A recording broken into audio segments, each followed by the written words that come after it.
بسم الله الرحمن الرحيم. يا أيها المدثر قم فأنذر وربك فكبر وثيابك فطهر والرجز فاهجر ولا تمنن تستكثر ولربك فاصبر. فإذا نقر في الناقور فذلك يومئذ يوم عسير على الكافرين غير يسير. ذرني ومن خلقت وحيدا وجعلت له مالا ممدودا وبنين شهودا ومهدت له تمهيدا ثم يطمع أن أزيد. كلا إنه كان لآياتنا عنيدا سأرهقه صعودا.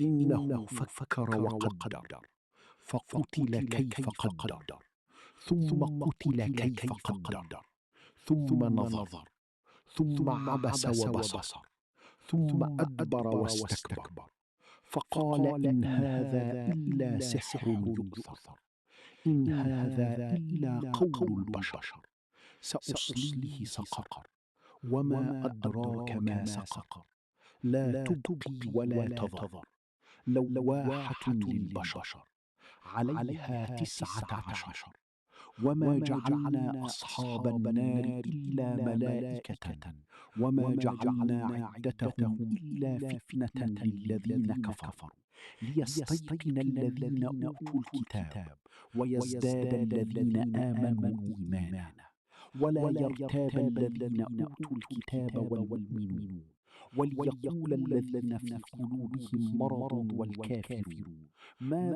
ماذا أراد الله بهذا مثلا؟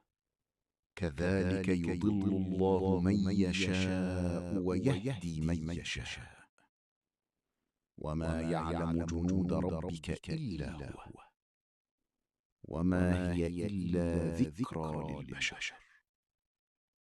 كلا والقمر والليل إذ أدبر والصبح إذا أسفر إنها لإحدى الكبر نذيرا للبشر لمن شاء منكم أن يتقدم أو يتأخر كل نفس بما كسبت رهينة إلا أصحاب اليمين في جنات يتساءلون عن المجرمين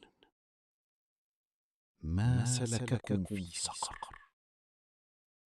قالوا لم نكن من المصلين ولم نكن نطعم المسكين وكنا نخوض مع الخائضين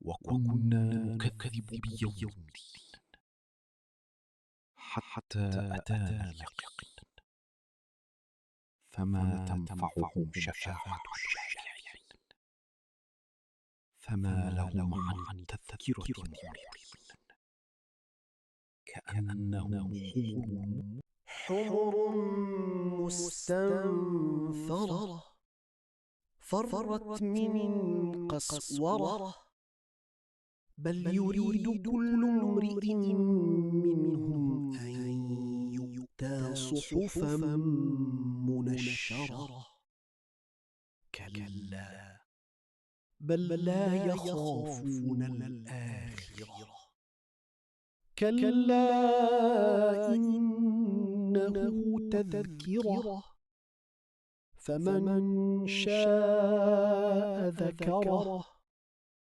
وما يذكرون إلا أن يشاء الله هو أهل التقوى وأهل المغفرة.